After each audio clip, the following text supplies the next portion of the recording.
Далее предлагаем вам обзор экономических, мировых, спортивных и других новостей. И для начала озвучим актуальный курс валют. По информации Центробанка России, 1 доллар сегодня стоит 72 рубля 82 копейки. Евро остановился на отметке 82,36. Покупает сегодня американскую валюту по лучшей цене Солидбанк за 72,35, а продает по лучшей цене Азиатско-Тихоокеанский банк 72,87. Самый выгодный курс покупки евро сегодня у Совкомбанка – это 81 рубль 93 копейки. Продает по лучшей цене Азиатско-Тихоокеанский банк за 82,47. Между тем, Центральный банк России выпустит памятную серебряную монету к 100-летию образования Якутской ССР и 390-летию вхождения республики в состав российского государства. Ее можно будет приобрести в банках в следующем году. Работу над монетой номиналом 3 рубля начали в 2018 году. Макет дизайна монеты, одобренный главой республики Айсеном Николаевым, разработали специалисты АГИКИ. Затем его доработали художники Госзнака с учетом технических требований к памятным монетам Банка России.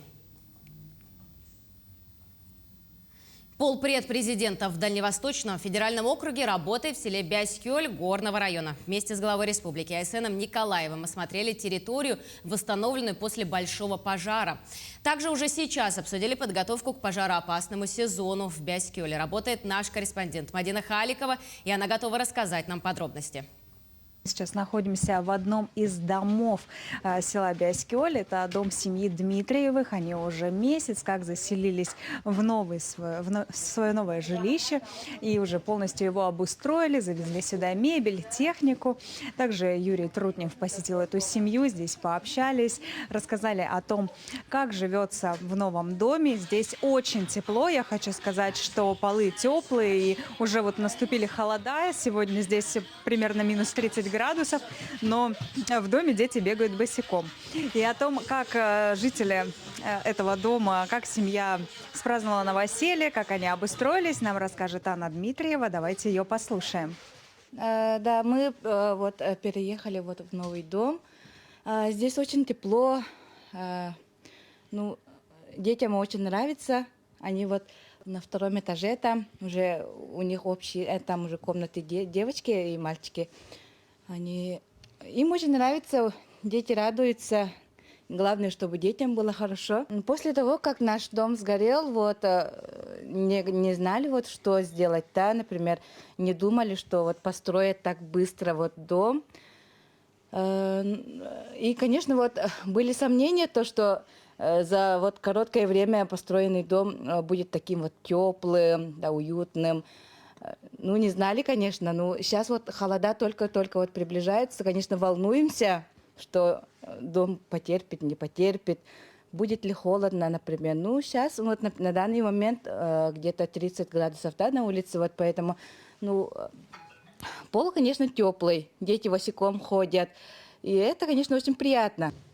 Ну, а также я хочу отметить, что Юрий Трутнев посетил животноводческий комплекс на 100 голов, который тоже восстановили в ходе всего восстановительного процесса в села Бяськёль. Его сдали также 15 октября. Кроме того, здесь он будет общаться еще с новоселами, осмотрел всю территорию села, как ее восстановили. И как ранее было известно, что здесь в скором времени планируют построить школу и многофункциональный центр. Ну а пока на этом у меня вся информация. Более подробнее расскажем в следующих выпусках. Мы продолжаем. Все пациенты с признаками ОРВИ в России будут обязательно проходить тестирование на коронавирусную инфекцию, чтобы не допустить ее распространения. Соответствующее постановление уже принято, сообщила накануне глава Роспотребнадзора Анна Попова.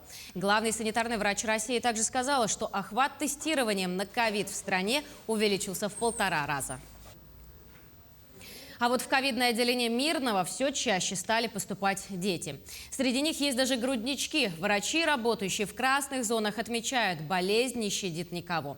Зачастую в реанимацию попадают непривитые. Какова сегодня ситуация в районе, узнавала Иванна Филиппова. Аппетит у нас хороший, температурки нету. У нее в буквальном смысле молоко на губах не обсохло, а в больнице лежит вместе со взрослыми. Двухмесячная Лера, самая юная пациентка ковидного центра. Грудничок и ее мама заражены коронавирусом, и он успел добраться до легких. Поражение у малышки 1%, у родительницы 20%. Сначала взрослые родители заболевают, а потом ребенок заболевает. У нас уже несколько детей прошли через наше отделение. В этом отделении кого только не встретишь. Сегодня здесь 129 человек. Вот Наталья Кобина на койке ковидного госпиталя лежит с конца октября. Пенсионерка – тяжелый пациент. Процент поражения легких у женщины за 3 дня вырос с 10 до 50. Аппарат для подачи дополнительного кислорода 24 часа в сутки рядом с Натальей. Дышать сложно, разговаривать еще сложнее. Прививки нет. У меня был медотвод из-за ревматоидного артрита. Даст Бог, я выберусь, и через 6 месяцев я обязательно сделаю себе вакцину. Обязательно. И ревакцинацию. И у нас еще есть прививки от пневмококков. Любые, все, что только можно, чтобы себя обезопасить. Пока мы снимаем это интервью, в реанимации суета. Умирает человек. Мы не можем показать кадры из палаты интенсивной терапии из-за этических соображений. Врачи пытались спасти пациента с COVID-19. Тщетно. Третья волна пандемии прибавила работы медикам. В реанимационном отделении Мирного в 2 раза увеличили количество коек. Их 24. Заняты все. Аппараты искусственной вентиляции легких просто не выключают. В реанимацию с коронавирусной инфекцией попадали и вакцинированные жители. Был мужчина, который успел получить только 1 компонент препарата. Выкарабкался. Но это единичные случаи, говорят врачи. Все равно львиная доля пациентов прививку не делали. У людей ошибочное мнение, да? Они получили вакцину, и они не будут болеть. Нет, конечно. То есть вакцина вас спасает от того, чтобы вы перенесли это заболевание в легкой форме. Да? Если даже средней степени тяжести, но летальности не будет. По статистике и по мониторингу мы смотрим, что спутник, то есть ГАМ-ковид-вак, спутник Ви, он работает намного лучше. То есть у нас и летальности от спутника Ви не было. Врачи уверены, именно вакцинация населения поможет снизить количество заболевших и количество смертей. А пока им остается лишь верить, в то, что люди сделают выбор, который не навредит их жизни. Иванна Филиппова, Алексей Меркулин, телеканал «Алмазный край». 17 ноября около 13 часов дня на региональной автодороге Битю и 16-м километре от села Чурапча 30-летний водитель, управляя автомобилем Toyota Wish с 2 пассажирами, не выбрав безопасную дистанцию, допустил столкновение с большегрузом под управлением 22-летнего водителя. В результате дорожно-транспортного происшествия 2 пассажира автомобиля Toyota были доставлены и госпитализированы в Чурапчинскую центральную районную больницу со множественными травмами. В настоящее время по факту ДТП проводится проверка. А тем временем Следственный отдел по Ленскому району завершил расследование уголовного дела о наезде автокрана на слесаря на территории Талаканского месторождения, в результате чего мужчина скончался на месте происшествия. Следствием установлены обстоятельства произошедшего и собрана доказательственная база, которая легла в основу обвинительного заключения. Уголовное дело по статье «Нарушение требований охраны труда, повлекшее по неосторожности смерть человека», направлено в суд для рассмотрения. А сотрудник транспортной полиции республики предоставил в бухгалтерию авансные отчеты, приложив к ним ложные документы о проживании в гостинице в период его нахождения в командировке. При этом фактически он в гостинице не проживал. Таким образом, подсудимым были похищены денежные средства организации в сумме около 400 тысяч рублей. В ходе судебного разбирательства сотрудник органа внутренних дел виновным себя не признал. Однако государственным обвинителем Якутской транспортной прокуратуры суду представлены достаточные доказательства, подтверждающие вину подсудимого. Суд с учетом позиции государственного обвинителя признал подсудимого виновным, назначил наказание в виде 4 лет лишения свободы условно с испытательным сроком 2 года и штрафом в размере 50 тысяч рублей. Искать значит помнить. Поисковой отряд застава Святого Ильи Муромца во время раскопок в районе деревни Турейка в Орловской области обнаружил останки якутского солдата Великой Отечественной войны Ивана Федоровича Сивцева. Деревня расположена рядом с Красной Дугой, где прошло одно из самых крупных сражений – это Курская битва. Она унесла более 250 тысяч жизней. Ульяна Шагина продолжит тему. Красноармеец Сивцев Иван Федорович, 1908 года рождения. Место рождения – город Якутск, Якутская ССР. Служил в составе 1035-го стрелкового полка 280-й стрелковой дивизии. На сайте Министерства обороны можно проследить боевой путь солдата. Эти же данные записаны в красноармейской книжке солдата, пролежавшие ровно 78 лет в сырой земле и сохранившиеся чудом кусочки самых важных данных. Восстановить удалось только благодаря опытным специалистам в лабораторных условиях. Они и есть красноречивые свидетельства судеб тысяч солдат и офицеров, павших на поле боя. Действительно, чудом сохранившиеся фрагменты красноармейской книжки позволили специалистам лаборатории «Солдатский медальон» прочитать эти записи. И мы с большой надеждой обращаемся к жителям Якутии на то, чтобы, может быть, найдутся родные и близкие героя. Третья по счету экспедиция опытной поисковой группы застава Святого Ильи Муромца завершилась недавно. Она прошла неподалеку от деревни Турейка Троснянского района Орловской области, где в 1943 году прошла знаменитая битва на Курской дуге. Курская дуга после Сталинградской битвы – это фактически конечная точка в наступательных операциях фашистской Германии. С этих пор полностью вся стратегическая инициатива переходит на сторону Красной Армии. С этого пошло наступление наше на запад и вплоть до 1945 года. С советской стороны оборону дуги держали более 1 миллиона 300 тысяч советских солдат. Из них не менее 1000 якутян, в том числе и Иван Федорович Сивцев. Погиб в июле 1943 года, призван Якутским городским военным комиссариатом 4 марта 1942 года. В этой книге его фамилия, имя, отчество имеется, но там маленькое несходство по дате, по году рождения. В книге «Память», изданной в Якутии уже в 80-х годах, датой рождения солдата отмечен 1905 год, а в военном билете – 1908. Также и место рождения – Усть-Алданский район, либо Якутск. При этом такие ошибки в книгах памяти имеют место быть, но могли ошибиться и при заполнении самих документов. Это, скорее всего, какая-то техническая ошибка.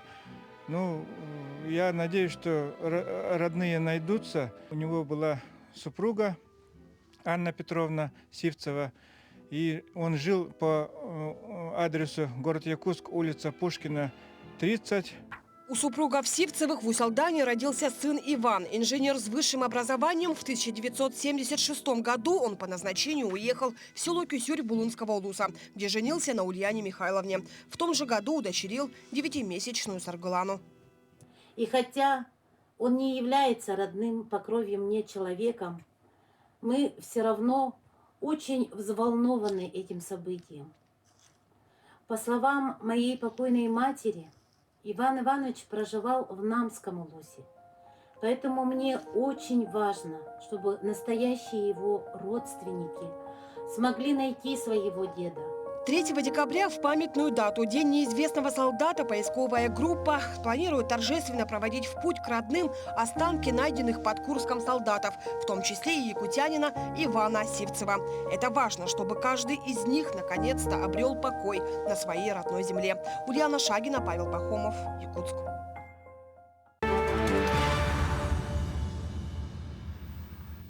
Переходим к мировым новостям. В Иерусалиме короновали 86-летнюю прабабушку на ежегодном израильском конкурсе красоты, посвященном женщинам, пережившим ужасы нацистского геноцида.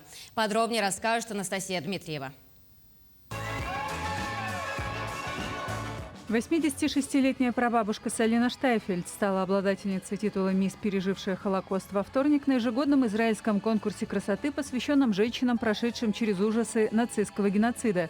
10 конкурсанток в возрасте от 79 до 90 лет, одетых в блестящие наряды, с пышными прическами и макияжем, прошли по подиуму в Иерусалиме.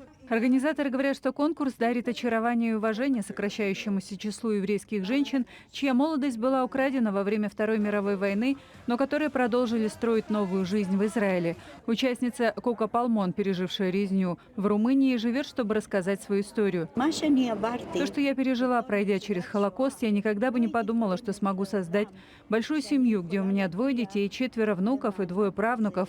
И я нахожусь здесь в этом великом возрасте, 87 лет. Это благочестиво, это неописуемо. Победительница Салина Штайфельд также родилась в Румынии, где узнала, что такое нацистские гонения, прежде чем переехать в Израиль в 1948 году. Среди других участниц была родившаяся в Югославии, которая пережила концентрационный лагерь, находившийся на территории современной Хорватии. Некоторые критики этого мероприятия обеспокоены тем, что конкурс принижает память о 6 миллионах евреев, убитых нацистами. Одна женщина, чья бабушка участвовала в смотре во вторник, оспорила эту точку зрения, утверждая, что конкурсантки, цитата, «заслуживают того, чтобы все увидели, сколько в них красоты после того, как они прошли через такой ужас». Рождество только для привитых. В Германии открываются сезонные рынки и рождественские ярмарки. Впервые за 2 года, но не везде и не для всех. Роман Чуриков продолжит тему. Отведать глинтвейна, пряников или жареного миндаля в этом году смогут только привитые. В Германии впервые за 2 года готовятся к открытию рождественские рынки. Но если для одних на входе будет висеть надпись «Добро пожаловать», то для других посторонним вход воспрещен. Продавать рождественские товары лавочники смогут только тем, кто предъявит сертификат о вакцинации. Бизнес рад таким мерам. Мы чувствуем облегчение. Нас будто запирали на замок, а сейчас отпустили на волю. У нас впереди 4 недели усердной работы. И мы даже рады, что нам позволили вкалывать. Вкалывать позволили все же не всем. Знаменитый рождественский рынок в Мюнхене в этом году не откроется. Решение о работе ярмарок принимает каждая федеральная земля самостоятельно на основе данных о заболеваемости COVID-19.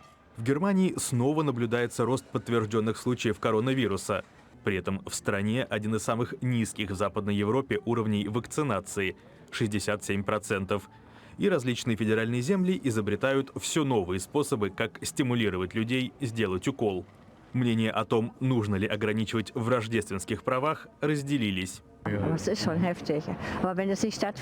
Всем непросто, но только представьте, что было бы, если бы рынок не открылся. В Мюнхене вот опять нет ярмарок. И мне очень жаль людей, чья жизнь и доход зависят от торговли в Рождество. А еще нам нужно как можно активнее подталкивать население к вакцинации. Ведь из-за непривитых пандемия не отступает.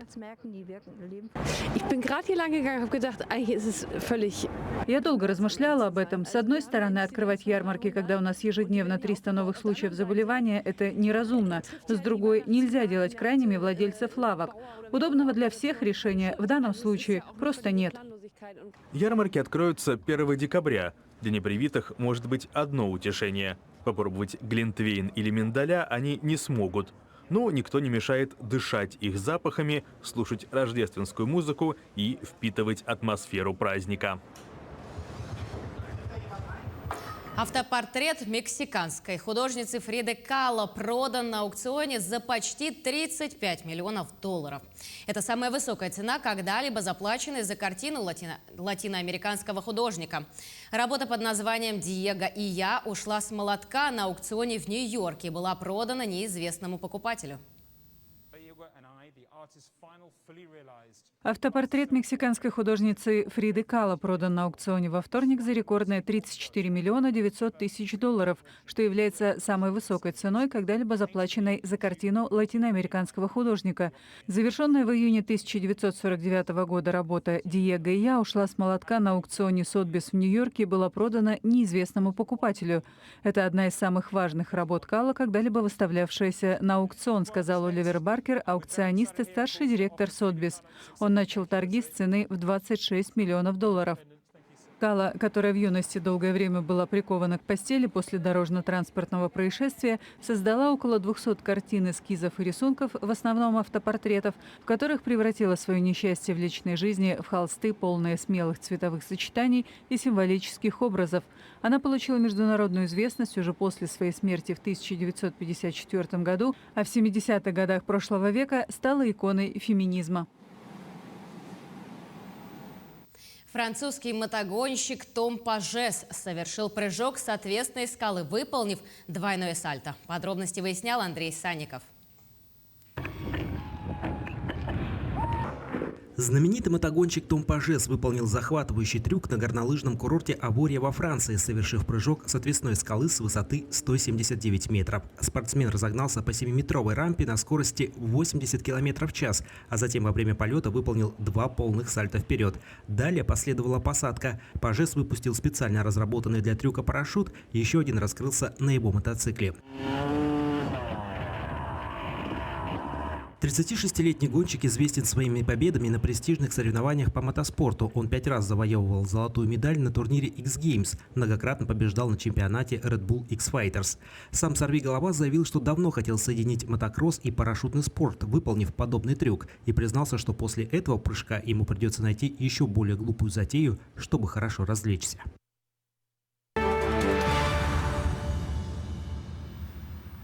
Ежегодно в 3-й четверг ноября в мире отмечается Международный день отказа от курения. Его цель – привлечь внимание общества к проблеме табачной зависимости. В этом году День отказа от курения выпал на сегодняшнее число – 18 ноября. Ученые и медики напоминают, что в табачной продукции помимо никотина содержится до 4000 различных ядовитых и токсичных элементов. К слову, популярный нынче кальянный табак почти ничем не отличается от сигаретного. Он также имеет в составе вредные примеси и никотин. Курение ведет к преждевременному изнашиванию сердечной мышцы, возбуждая сосудодвигательный центр. Никотин повышает тонус и вызывает спазм сосудов. Это увеличивает нагрузку на сердце, так как протолкнуть кровь по суженным сосудам гораздо труднее. Какие еще сегодня знаменательные даты? Смотрите далее.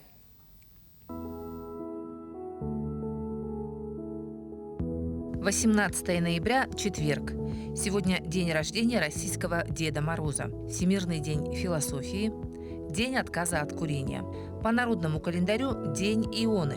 На Руси в День Ионы девицы обычно молили Бога о том, как выйти замуж, чтобы жить счастливо, и просили послать им хороших мужей. Чтобы быстрее выйти замуж, девушки на заре выходили во двор и разбрасывали вокруг своих домов мелкие монетки и небольшие вещицы, сделанные своими руками. Говорили, что это поможет им привлечь женихов. Этот день в истории.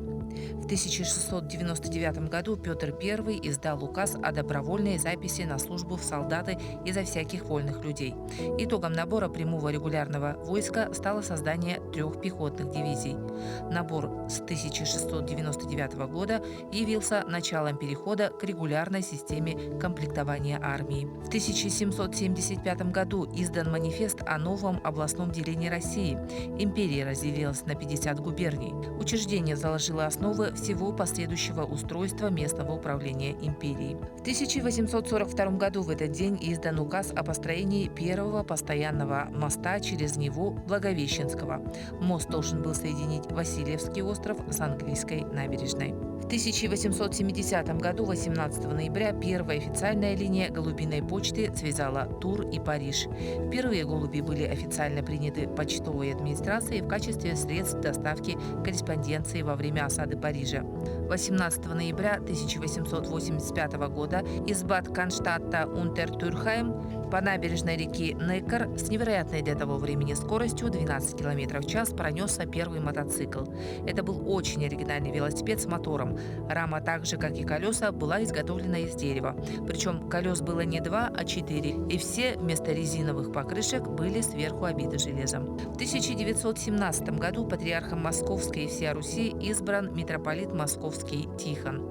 В этот день родились Карл Мария фон Вебер, немецкий композитор, основоположник немецкой романтической оперы; Луи Дагер, французский художник, один из создателей фотографии; Ильдар Рязанов, советский российский кинорежиссер, сценарист, телеведущий, народный артист Советского Союза; Вольфганг Йоб, немецкий модельер, основатель марки Йоб. Именины сегодня отмечают Гаврил, Галактион, Григорий, Памфил, Тимофей и Тихон.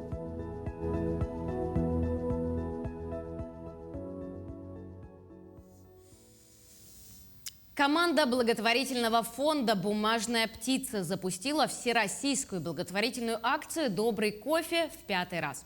С 15 ноября по 15 декабря по всей стране пройдет основной этап благотворительной акции «Добрый кофе». Каждый желающий сможет поддержать детей с тяжелыми и неизлечимыми заболеваниями, выпив чашку любимого напитка.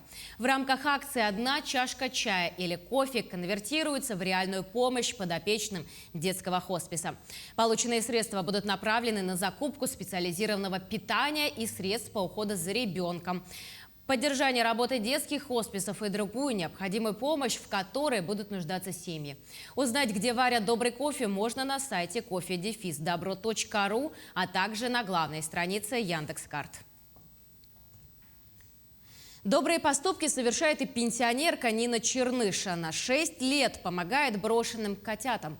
Жительница Новороссийска покупает корм и лекарства, отвозит на стерилизацию и выхаживает больных животных на свою пенсию. По словам пенсионерки, соседи не в восторге от ее увлечения. Черныш отметила, что несколько раз получала угрозы в свой адрес, а кто-то даже подсыпал кошкам отравленный корм. По словам женщины, в Новороссийске не хватает питомников для бездомных животных. Власти планировали построить новый объект, но вместо него открыли парковку. В городе большинство брошенных питомцев находится на попечительстве пенсионеров. За 6 лет пенсионерка отвезла более 100 кошек на стерилизацию, а на корм и лекарства потратила более 100 тысяч рублей. Думаю, ну хоть один раз посижу на лавочке. Села на лавочке и вижу, как из кустов выходят котята малюсенькие, а глаз уже нету у них. И я подумала, ну что, думаю, стоит протирать им глаза, капать, уколы делать. Их тут, кошки тут всегда были. Нету такого дома, чтобы не было кошек. Фитнес-клубы, пережившие пандемию, постепенно возвращаются к прежней жизни. Более чем в 25 регионах страны в настоящий момент введены ограничения работы фитнеса по QR-кодам. В части регионов предприятия отрасли закрыты. По словам экспертов, результат падения выручки в октябре этого года составил более 50%. Выходом из ситуации представители фитнес-индустрии видят снижение арендной платы объектов наполовину до конца года. По их мнению, это поможет сохранить индустрию. Но несмотря на трудности, фитнес-клубы продолжают работать и искать и предлагать клиентам наиболее гибкие варианты занятий спортом. Пандемия на самом деле сильно повлияла, очень сильно.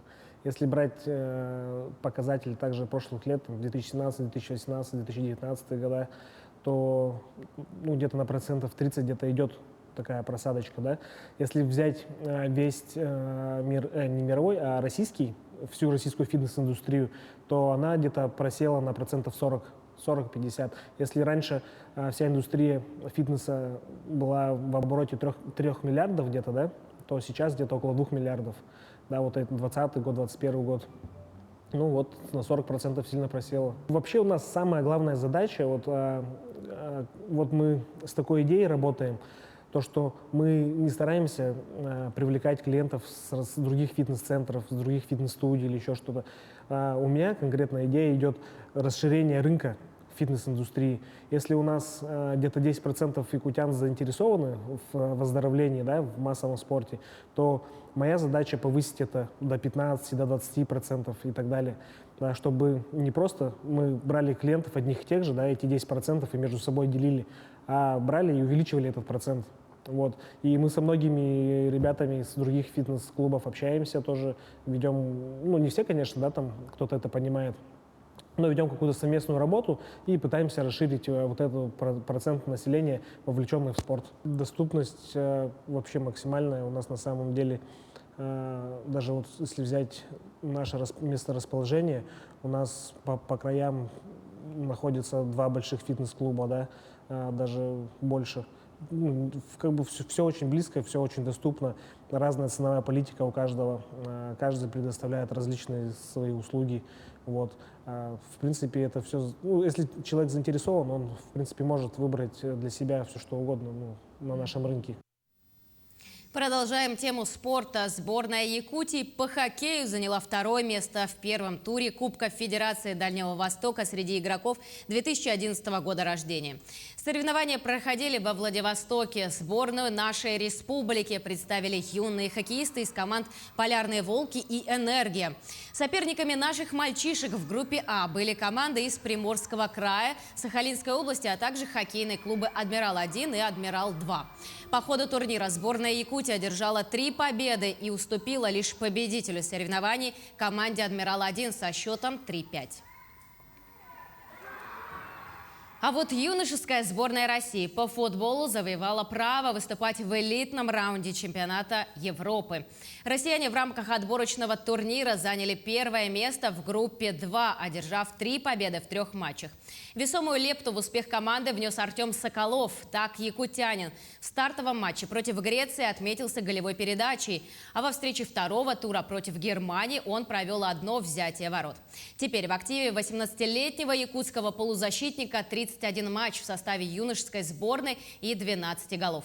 Элитный раунд Евро пройдет весной 2022 года. К другим темам. Виноград в суровом климате Якутии выращивают школьники из села Улахан-Ан Хангаласского района. Под чутким руководством специалистов учащиеся 5-й Мальжагарской средней школы собирают первый урожай. В школьной теплице побывала Виолетта Засимова.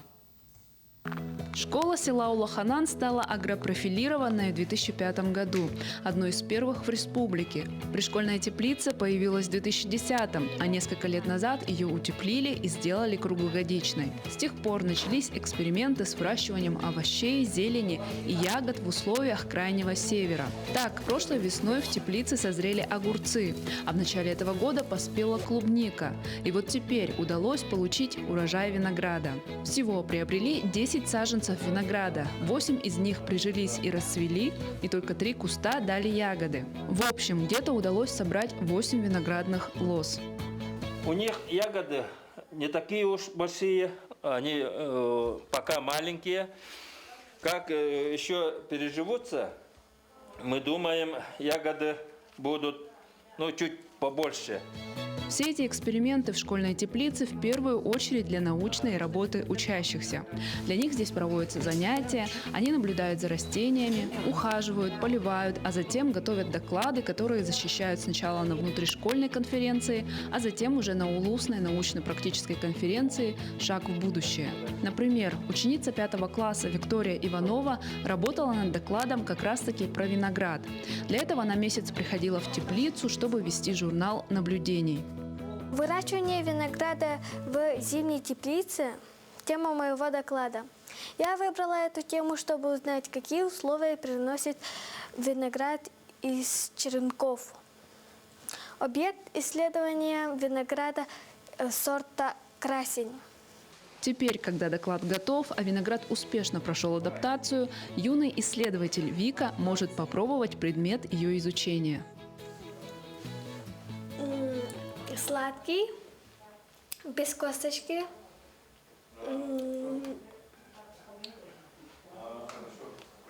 мякоть сочная, маленькая, хорошая. Помимо выращивания овощей и ягод, в Мальжагарской второй школе также разводят кроликов, а весной высаживают рассаду. Все то, что выращивается и разводится в стенах школы, как правило, в первую очередь предназначено для научной деятельности. Но есть и излишки, которые идут на реализацию. Овощи и вот мясо кролика мы реализуем прямо с теплицы, даем объявление и среди местного населения и работников школы. Заработанные на реализации деньги поступают во внебюджет. Таким образом, школа имеет дополнительный источник дохода. Следующая амбициозная цель агрошколы села Улаханан – вырастить лимонное дерево. Специально для «Утра Якутии» Виолетта Засимова, Федор Тарасов, Хангаласский улус. Сегодня в музее имени Емельяна Ярославского пройдет круглый стол на тему «Природа и человек», на котором будут рассматриваться и обсуждаться актуальные значения в произведениях Сергея Зверева. Творчество сказителя пропитано идеей воспитания экологической культуры и бережного отношения к окружающей среде. Во время мероприятия якутские мастерицы передадут в дар музея уникальный ковер, о котором сейчас нам расскажет Марфирина Алексеева. Она выходит с нами на прямую связь. Марфирина, здравствуй. Расскажи, пожалуйста, подробнее о ковре и что он олицетворяет. Лера, приветствую. Этот уникальный ковер, о котором ты сказала выше, находится позади меня.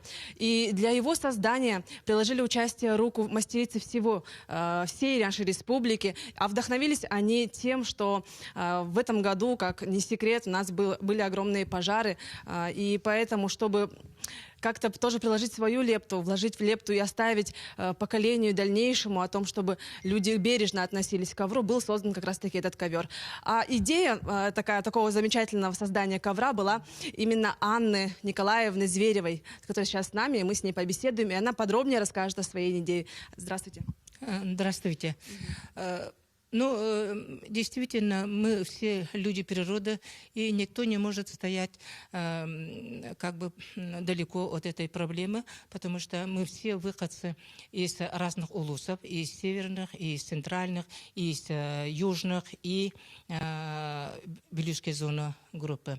Поэтому вот в подготовке этого ковра приняли участие, вот, например, старший мастер Мария Петровна Сыромятникова, она здесь присутствует.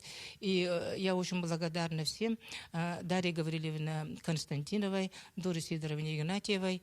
И мы держим тесную связь с кафедрой экологии Северо-Восточного университета. И нам вот советом помогает Прасковья Алексеевна Гоголева, доктор биологических наук. Мы с ней давно сотрудничаем. Вот женщины объединяются в группу «Мир женщины Севера». Оно стартовало давно, уже четверть века. Мы присутствуем на выставочной арене мира, можно сказать. За нами большой опыт организации выставки в Японии, в Англии, в Италии, в Москве, Суздале. Про это мы всегда как-то вот так делимся своими земляками. Да? А идея ковра, оно сподвигло произведение Сергея Афанасьевича Зверева «Кылола Айкаланяка Артайга». Вот когда читаешь вот такие произведения, вообще в жизни, в истории всего мира, вот когда приходят такие сложные времена, мы обращаемся к народной мудрости и народному фольклору. И в данном случае вот это произведение, и там он даже очень точно описывает, как чувствует природа, как дышит природа после пожара. Вот когда вот прочитала эти строки, меня вообще вот как-то это меня взбудоражило, можно сказать.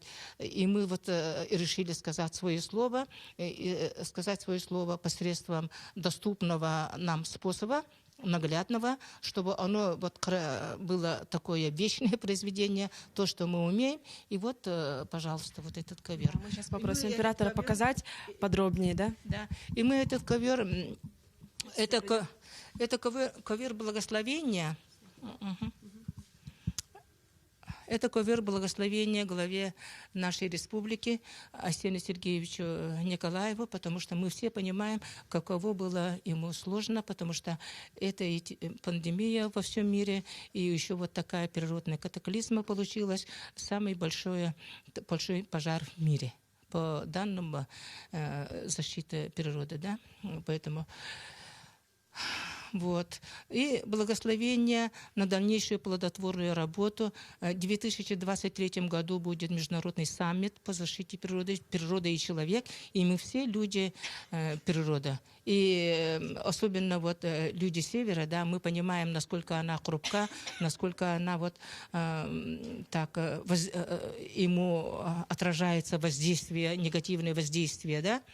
Поэтому в целях вот, просвещения населения республики, да, поэтому все женщины очень активные женщины, и они у себя дома, например, ведут большую работу по защите.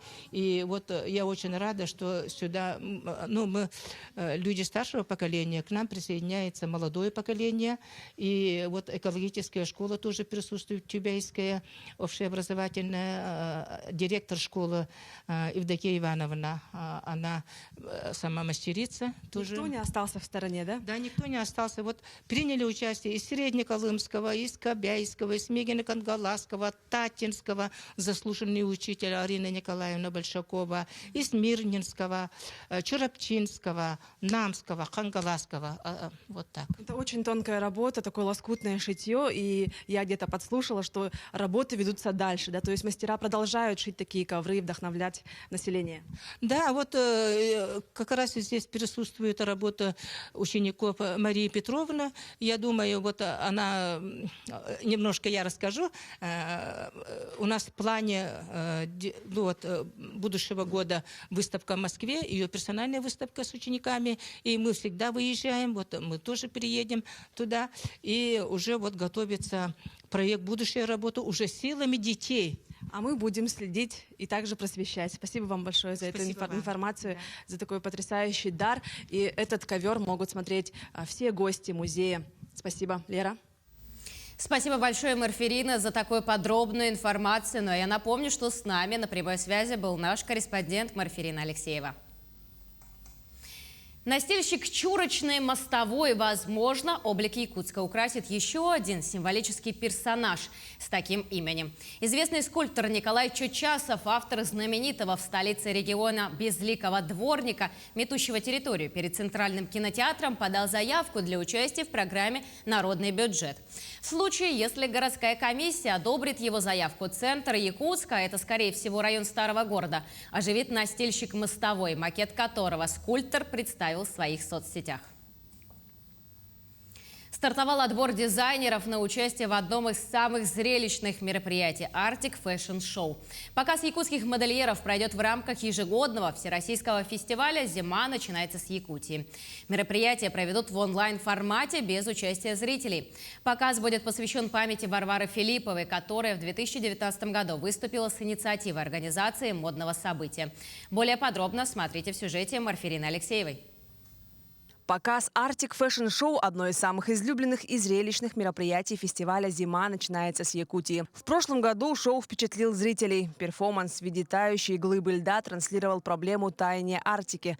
В этом году показ посвящен теме «Мамонты спасают слонов». На нее меня натолкнули наши палеонтологи, с которыми мы делали большую конференцию в начале осени этого года. И они рассказали, что есть такое очень интересное течение, когда за счет мамонтовой кости спасают действительно слонов, кость которых очень дорогая, и охотники за бивнями слонов, они убивают этих животных для того, чтобы добыть эти трофеи, заработать на этом деньги. А мамонтовую кость мы добываем уже в виде останков этих животных, и, собственно говоря, они не страдают. Тема это будет у нас и в виде аксессуаров, и в виде самих нарядов. На участие в шоу поступило 36 заявок. Это рекордное число всех предыдущих показов. В этом году впервые пришлось вести отборочный этап. Стилист фэшн-показа и главный эксперт в отборочном этапе Гала Борзова. Модный стилист России, родом из Якутии. Как показали заявки, в показе примут участие как самые популярные дизайнеры Якутии, так и молодые талантливые мастера. В будущем показ Arctic Fashion Show планируют вывести с всероссийского на арктический уровень. Это говорит о том, что есть интерес, появился интерес к этому проекту, и этот проект действительно в арктическом мире единственный. Поэтому я считаю, что Якутия, наша республика, она действительно должна стать центром арктической культуры мировой, и в этом плане этот проект, он будет действительно брендовым. Старт фестиваля «Зима начинается с Якутии» 26 ноября. И продлится он до 5 декабря. Знаковый фестиваль в этом году пройдет в формате онлайн. Показ Arctic Fashion Show будет транслироваться на YouTube-канале и эфире телеканала НВК «Саха» 2 декабря. Кроме показа, традиционно будет зажжение первой новогодней елки, гастрономический фестиваль «Вкус Якутии», строганина, конкурс снежных и ледовых фигур, а также детские конкурсы и другие различные мероприятия, связанные с традициями Саха и народов Севера. Сегодня фестиваль стал стал одним из главных туристических событий. Успешно популяризируют республиканские бренды, такие как «Вечная мерзлота», «Полюс холода» и «Северное гостеприимство». Марфирина Алексеева, Павел Пахомов, Якутск. Сегодня, 18 ноября, в России официально празднуют день рождения Деда Мороза. Считается, что именно 18 ноября на его вотчине, Великом Устюге, в свои права вступает настоящая зима. Каков возраст зимнего волшебника, доподлинно неизвестно, но точно, что более 2000 лет. И в разные времена он был известен в разных образах. Сначала в облике восточнославянского духа холода Трескуна, затем как персонаж сказок Морозко или Мороз Иванович. В день рождения поздравить сказочного именинника приезжают его многочисленные родственники и коллеги. Санта-Клаус из Финляндии, Чисхан, якутский Дед Мороз, карельский Покайне и многие другие. И в завершении выпуска расскажем о погоде в крупных городах Якутии. В Алдане сегодня снег, температура воздуха минус 15 градусов. Ближе к ночи ожидается минус 21. Порывы ветра достигнут 4 метров в секунду.